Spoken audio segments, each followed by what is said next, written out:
பேசலாமா லைவா? ஓகே. எல்லாருக்கும் வணக்கம். நான் தான் நிப்பாப் தமிழா. நேற்று இன்னைக்கு வந்து எங்கே வந்து நீங்கள் காணோம், உங்களை காணோம், ஆர் யூ சேஃப் அப்படின்னு நிறைய பேர் மெசேஜ் அனுப்புகிறீங்க. I am safe.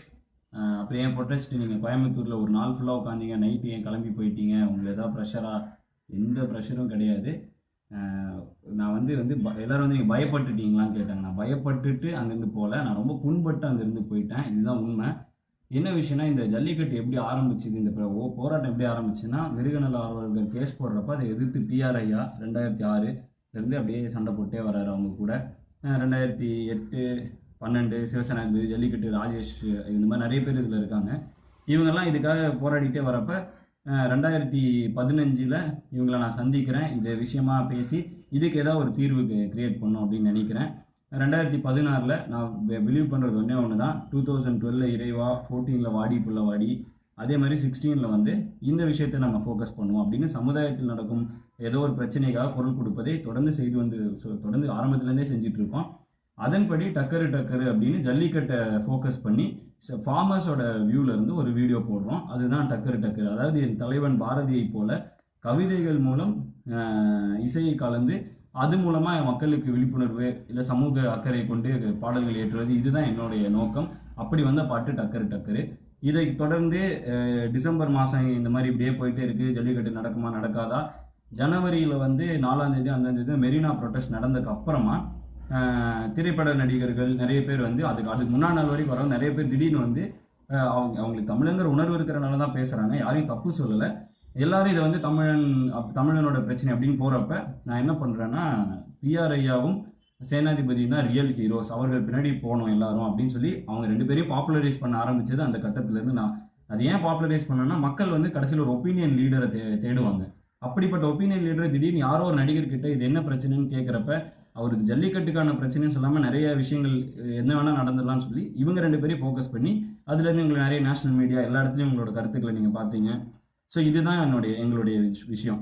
2016 அலங்காநல்லூரில் அந்த ஒரு சைலண்ட் ரேலி நடக்குது. அதை தொடர்ந்து தொடர் போராட்டமாக இது மாறிக்கொண்டிருக்கிறது. முதல் 2 நாள் வந்து நான் அலங்காநல்லூரில் இருந்தேன். அடுத்த நாள் வந்து சென்னை மெரினா போனேன். அடுத்த நாள் கோயம்புத்தூர் போய் உட்காந்து காலையிலேருந்து நைட் வரைக்கும் அங்கேயே உட்காந்துருந்தேன். இதெல்லாம் எதுக்கு அப்படின்னா வந்து இந்த போராட்டம் அமைதி வழியாக நடக்க வேண்டும், அறப்போராட்டமாக இருக்க வேண்டும், ஜல்லிக்கட்டு வேண்டும் அப்படிங்கிற கோரிக்கையை வலியுறுத்தி இப்படி போயிட்டு இருந்துச்சு. கோயம்புத்தூரில் காலையிலேருந்து சாயங்காலம் வரைக்கும் நல்லா போயிட்டு இருந்துச்சு. பட் அங்கே நடந்த சில விஷயங்கள் வந்து எனக்கு பயங்கரமாக ஹர்ட் ஆகிடுச்சு. அதாவது ஜல்லிக்கட்டுக்கான போராட்டம்ங்கிறத மாதிரி அங்கே நடந்த ஒரு 2-3 விஷயம் சொல்கிறேன். ஒரு மைக்கில் நான் தான் வந்து காலையிலேருந்து நான் தான் பேசிகிட்டு இருக்கேன். எல்லாரும் அங்கே தெளிவாக இருக்காங்க. ஏன்னா அவ்வளோ மாணவர்கள், பெற்றோர்கள், ஆசிரியர்கள் எல்லாரும் உட்காந்துருக்காங்க. எல்லாரும் தெளிவாக இருக்காங்க. ஜல்லிக்கட்டுக்கு வேண்டும் தீர்வு. நான் அந்த வீடியோ கூட எடுத்து போஸ்ட் பண்ணுறேன். அதுதான் எங்களுக்கு வேண்டும் அப்படிங்கிறாங்க. நிறைய பேர் வேறு கருத்துக்களை பேசுகிறாங்க. அப்போ திடீர்னு ஒரு 10 பசங்க என்ன வந்துட்டு, அண்ணே நீங்கள் இங்கே போராடாதீங்க, அங்கே வந்து போராடுங்க. இல்லைப்பா எங்கே உட்காந்தா என்னப்பா, இல்லை அங்கே எங்கே மைக் இருக்கு வந்து பேசுங்க. அங்கே என்ன மேட்டர்ன்னு பார்த்தீங்கன்னா வந்துட்டு அங்கே சம்மந்தமே இல்லாத ஒரு விஷயம் நடந்துகிட்டு இருக்கு. என்னன்னா, தேசிய கொடியை வந்து சுற்றி அதை கீழே போடுறது, தேசிய கொடியை மிதிக்கிறது, இந்தியாவே எங்களை வஞ்சித்து விட்டா இப்படி பேசுறது. என்ன சொன்னாலும் நான் ஒரு இந்தியனுங்கிறதுலேருந்து ஒரு மாற்று கருத்தே இல்லை. இந்த மாதிரி தேசிய விரோத செயலுக்கெல்லாம் நான் வந்து துணை போக மாட்டேன். அதை அவங்க கிட்ட தெளிவாக சொல்லிட்டேன். உடனே மைக்கை பிடிச்சிட்டு போய், ஹிப்ஹாப் தமிழா, நீ உண்மையான தமிழனாக இருந்தால் வந்து இங்கே வந்து போராடு. எனக்கு வந்து ஒரு மாதிரி பயங்கர புண்பட்டுட்டேன். என்ன நடக்குது இந்த ப்ரொட்டஸ்ட்குள்ள அப்படின்னு. இன்னொரு இடத்துல பார்த்தீங்கன்னா வந்துட்டு ஒருத்தர் வந்து மைக்கில் கோரிக்கை சொல்றாரு. என்னன்னா வந்துட்டு, மத்திய அரசு இந்துக்களுக்கு மட்டும்தான் இது பண்ணுது, நாங்கள் முஸ்லீம்கள் இஸ்லாமியர்கள் வந்து என்ன இது இந்து முஸ்லீம் பிரச்சனையே கிடையாது. இது ஜல்லிக்கட்டுக்காக ஒரு பிரச்சனை நடக்குது, தமிழர் அடையாளத்துக்காக ஒரு பிரச்சனை நடந்துட்டு இருக்கப்ப இவர் இப்படி சொல்றாரு. இன்னொரு கேங் வந்து முஸ்லீம்ஸ் தான் ஃபுட்டு தராங்க, அவங்கள விடாதீங்க. எனக்கு ஒன்றுமே புரியல. அப்புறம் சில பேர் வந்து நாங்கள் தான் ஃபுட்டு தருவோம் அப்படிங்கிறாங்க. என்ன நடக்குதுன்னு எனக்கு புரியல. நான் அங்கேருந்து பார்த்தேன். ஒரு 10 மணி இருக்கும் கூட உட்காந்துட்டு இருந்தேன். என் கூட காலையிலேருந்து உட்காந்துட்டு இருந்த பசங்க என் கூடவே இருந்தவர், அண்ணன் நீங்கள் நம்மளுக்காக இருக்கணும்னு சொன்னாங்க. அண்ணன் தயவு செஞ்சு கிளம்பிடுங்கண்ணே, அவங்க வேற மாதிரி ஏதோ பண்ணிட்டு இருக்காங்க. எந்த அளவுக்குலாம் கொடுமைன்னா, என் ஃபோட்டோவை போட்டு இந்த பக்கம் பீட்டா ஃபோட்டோவை போட்டு ஃபுல்லாக கெட்ட வார்த்தைகள் எழுதி, இவ்வளோ பர்சனலாக நான் வந்து ஒரு வருஷமாக இந்த பிரச்சனையில் இருந்து பாதிக்கப்பட்டிருக்கேன். பீட்டா எனக்கு எதிராக தனிப்பட்ட முறையில் குரல் கொடுத்தாங்க. ஒரு தடவை கூட நான் பீட்டாவை வெளிப்படையாக திட்டினதே கிடையாது. அவங்க என்னைய தனிப்பட்ட முறையில் தாக்குனாலும் நான் அவங்கள திருப்பி தாக்குனதே கிடையாது. பீட்டா சொல்லும் கருத்துக்களை தாக்கியிருக்கனே தவிர பீட்டாவை தாக்குனது கிடையாது. இது ஃபுல்லாக கெட்ட வார்த்தைகளை போட்டு பீட்டாவை பற்றி எதோ எழுதுறதும், அப்புறம் கெட்ட வார்த்தைகள். அதாவது ஏன்னா அங்கே ஃபேமிலி க்ரௌட் அவ்வளோ பேர் இருக்காங்க. திடீர்னு யார் அந்த ஆட்கள்னே தெரியல. திடீர்னு கருப்பு சட்டை போட்டு ஒரு 20 பேர் உள்ள வராங்க, வந்து ஃபுல் கெட்ட வார்த்தையில மோடின்னு ஏதோ பேசுறாங்க. எனக்கு வந்து யார் இவங்க? இவ்வளோ நேரம் நல்லா போயிட்டு இருந்துச்சு கூட்டம், திடீர்னு ஒரு கேங் வருது, இங்கேருந்து ஒரு கேங் வருது, யார் இவங்கன்னா இன்னொரு கேங் தனியாக வந்துட்டு தனித்தமிழ்நாடுன்னு ஒன்று வரைஞ்சிட்டு நம்ம என்னத்துக்காக போராடிட்டு இருக்கோம், இவங்கெல்லாம் வேற என்னமோ நடந்துட்டு இருக்கே அப்படிங்கிற ஒரு ஒரு ஒரு இதில் வந்துட்டு ரொம்ப புண்பட்டுட்டேன். அதனால தான் இதுலேருந்து கிளம்பி வந்தேன். சென்னையிலேருந்து கோயம்புத்தூர்லேருந்து மதுரை போகலாம் அப்படின்னா நடுவில் வந்து பிஆர்ஐ ஃபோன் பண்ணி நம்மளுக்கு நிரந்தர தீர்வு வந்துடும், நம்ம வெற்றி பெற போகிறோம் அப்படின்னாரு. சூப்பர் அப்படின்னு சொல்லிட்டு போயிட்டு இருந்தேன். அதுக்கப்புறம் பார்த்தா நடந்த விஷயங்களே எல்லா இடங்களையும் நடந்துட்டு இருக்கிற விஷயமே வேற. ஒரு கூட்டம்னா அங்கே ஒரு 10 மைக் வச்சுட்டு ஒருத்தர் ஒரு கொள்கையை சொல்லிட்டு இருக்காங்க. ஒருத்தர் வந்து என்கிட்ட இந்த கூட்டத்தில் பெப்சி கோக்கை பேன் பண்ணாட்டி நான் செத்துருவேன் அப்படிங்கிறான் ஒருத்தன். பெப்சி கோக்கை பேன் பண்ணனா இது இந்தியா ஃபுல்லாக பேன் பண்ணும். சரி ஓகே, உனக்கு பெப்சி கோக்கை வேணான்னா நீ குடிக்காத, யாரையும் வாங்க சொல்லாத, கடைக்காரங்களும் வாங்காம இருந்தால் பெப்சி கோக், ஏன்னா 3 நாளில் 70% சரிவுன்னு ஏதோ சொல்கிறாங்க. இந்த மாதிரி கூட யோசிக்கலாம் ஸ்மார்ட்டா. அதை விட்டு நான் வந்து செத்துடுவேன், பெப்சி கோக்கை நம்மளை அழிக்கிறாங்க, இது ஏன் வந்து என்னத்துக்காக போராடுறோன்னு தெரியாமல் கொள்கையே இல்லாமல், ஏன்னா காலையிலேருந்து சாயங்காலம் வரைக்கும் தெளிவாக போயிட்டு இருந்துச்சு. திடீர்னு இந்த கூட்டம் யார், எங்கேருந்து வந்தாங்க, என்ன நடத்திட்டு இருக்காங்கன்னு எனக்கு ஒன்றுமே புரியல. நான் அங்கே இருந்த என் கூட அவ்வளோ நேரம் காலையிலேருந்து உட்காந்து இந்த பசங்க, அண்ணன் நீங்கள் கிளம்புங்கண்ணே, நீங்கள் ஒர்த்து இல்லைண்ணே, இது வேற மாதிரி ஆயிடுச்சுண்ணே அப்படின்னு சொல்லி நாங்களும் கிளம்ப போகிறோங்கிறாங்க. எனக்கு வந்து இவ்வளோ கஷ்டப்பட்டு 10 வருஷ காலமாக இந்த ஆட்கள் கஷ்டப்பட்டு கொண்டு வந்துட்டு இருந்த இந்த விஷயத்தை வந்து மாணவர்கள் சரியாக எடுத்துகிட்டு போயிட்டு இருக்காங்க. அதுக்கு சார்பாக பெற்றோர்களும் ஆசிரியர்களும் வந்து சப்போர்ட் பண்ணுறாங்க, நிறைய ஸ்டாஃப் ஸ்டூடெண்ட்ஸோடலாம் வராங்க. இவ்வளோ நடந்துட்டு இருக்கு. அப்போ அங்கங்கே ஒரு கூட்டம் முளைக்குது. திடீர்னு ஒரு சின்ன யானையில் ஒரு மைக் செட் போட்டு ஒரு ஆள் வராரு, கத்திட்டே வராரு. இது வந்து பயங்கர ஜல்லிக்கட்டுக்காக உட்காந்துருக்கிற கூட்டம், ஃபுல் கெட்ட வார்த்தை.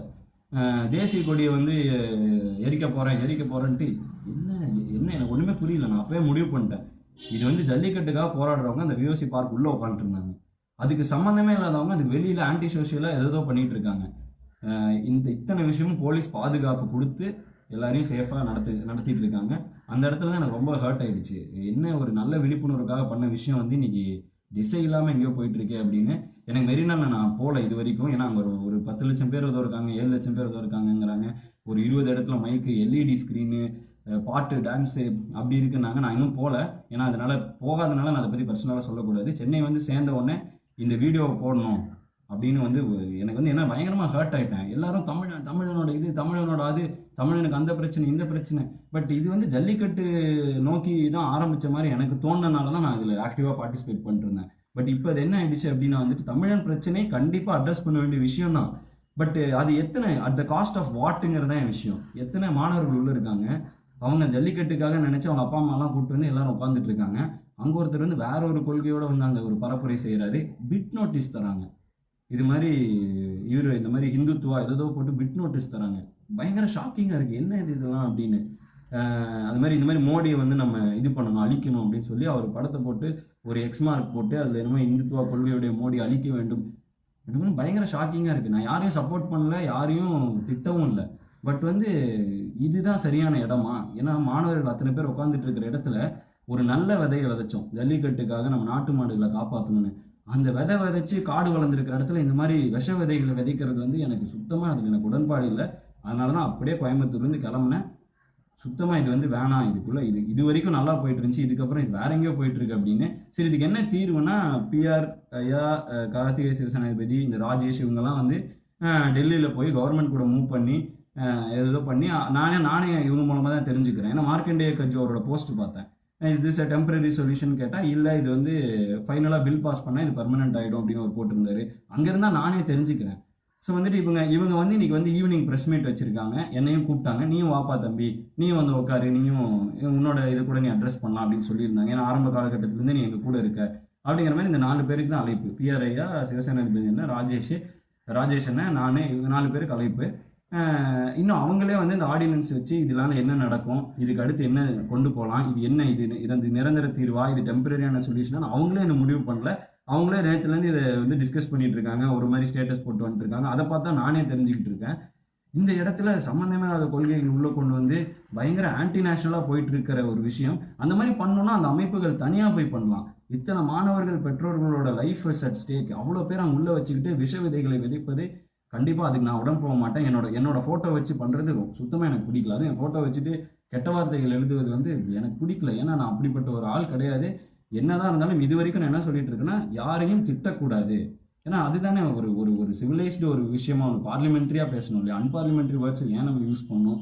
இந்த போராட்டம் வேற எங்கேயோ போயிட்டு இருக்கோங்கிற ஒரு பயத்துல தான் வந்து நான் இதை பத்தி நேத்துல இருந்து இதுல இருந்து சுத்தமா வெளில வந்துட்டேன். நல்ல தீர்வு வேணும் நானும் வேண்டிட்டு இருக்கேன். நான் ஜல்லிக்கட்டு நடக்கணும்னு எனக்கு ரொம்ப ஆசை. ஏன்னா இதுல நான் மாடு வச்சிருக்கேன், நான் பர்சனலா பாதிக்கப்பட்டிருக்கேன். பட் இந்த மாதிரி இத்தனை மாணவர்களோட உணர்வோட யாரோ இயக்கங்கள், அதுவும் சில விஷயங்கள்லாம் எனக்கு ரொம்ப ரொம்ப பேடா இருந்துச்சு.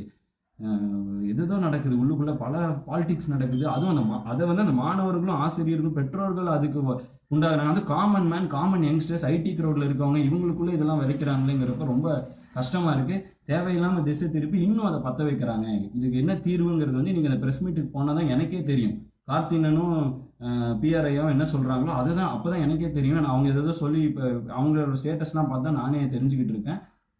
இப்படி இருக்கிற ஒரு விஷயத்துல இந்த போராட்டத்துக்கு வேற ஒரு கலர் அடிச்சு கொண்டு போறது வந்து எனக்கு அதுல உடன்பாடு இல்லை. அதனாலதான் நான் விலகிட்டேன். ஏன்னா வந்து என்னதான் பார்த்தாலும் போலீஸ் ப்ரொடெக்ஷன் இல்லாமல் இந்த ப்ரொடெஸ்ட் கூடி இருக்க முடியுமா? முதல்ல அலங்காநல்லூர்ல சைலண்ட் ரேலி போகணும்னு சொன்னப்ப ப்ரொடெக்ஷன் கொடுத்ததே போலீஸ் தான், ஆத்தரைஸ் பண்ணதே கவர்மெண்ட் தான். இந்த மாதிரி ஒரு விஷயம் இருக்கப்போ வந்துட்டு வேற ஏதோ விஷயம், இதுக்காக நான் கவர்மெண்ட் சப்போர்ட் பண்ணல, போலீஸை சப்போர்ட் பண்ணல, எந்த கட்சியை சப்போர்ட் பண்ணல. நான் உண்மையிலே ஒரு தமிழனா சொல்றேன். என்ன பிரச்சனை போராடுறோங்கிறத மறந்துட்டு என்னென்னமோ பேசுறோம், எதோ தீவிரவாதமா எதோ பேசுறோம், மதவாதமா பேசுறோம், அவனை கொல்லணும் இவனை கொல்லணும்னு பேசுறோம். அப்படிப்பட்ட ஒரு போராட்டம் வந்து எனக்கு சரியா படலை. அதனால தான் நான் விலகிட்டேன். ஸோ வந்துட்டு யாரும் இது வந்து எனக்கு திட்டுறதுன்னா திட்டலாம், பட் வந்து எனக்கு ரொம்ப இதான் பயப்பட்டியா அப்படின்னு கேட்குறாங்க. பயப்படல, புண்பட்டுட்டேன். அதனால தான் வந்து நான் வேணாம்ப்பா இது அப்படிங்கிற மாதிரி அந்த நிலைமைக்கு தள்ளிட்டாங்க. அதுவும் என் ஃபோட்டோ வச்சு எதோ எழுதுறாங்க, அதெல்லாம் எனக்கு சுத்தமாக பிடிக்கல.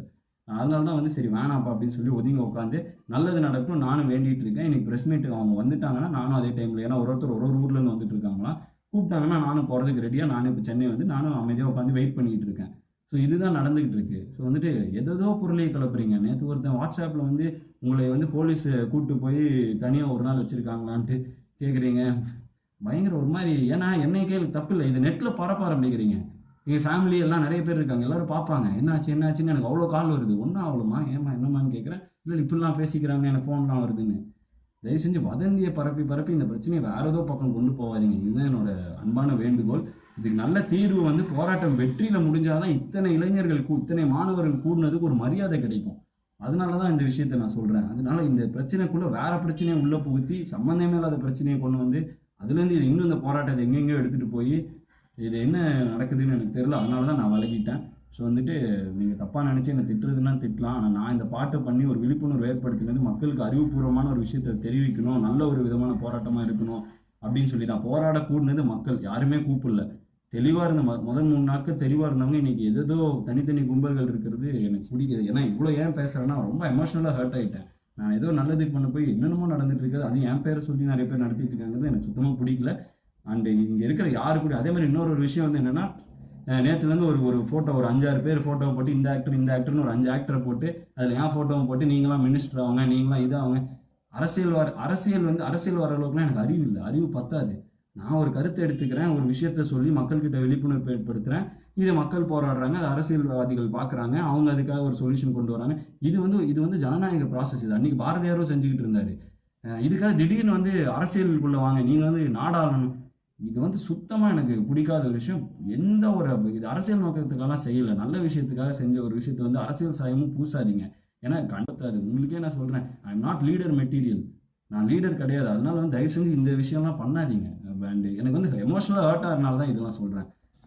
உண்மையிலே ஜல்லிக்கட்டுக்கு தீர்வு வேணும்னா இன்னைக்கு அந்த ப்ரெஸ் மீட் நானும் அதுக்காக தான் காத்துட்ருக்கேன், அவங்க என்ன வந்து சொல்ல போகிறாங்கன்னு நானும் அதை தான் பார்த்துட்டு இருக்கேன். ஸோ நான் அதுக்காக வெயிட் பண்ணிட்டு இருக்கேன். உண்மையிலே தீர்வு வேணும்னா அவங்க இந்த பிரச்சனையை 10 வருஷ காலமாக போராடிட்டு வந்தவங்க என்ன சொல்கிறாங்கன்னு கேட்குறது தான் எனக்கு சரின்னு படுது. அதனால தான் நான் அவங்களுக்காக வெயிட் பண்ணிருக்கேன்.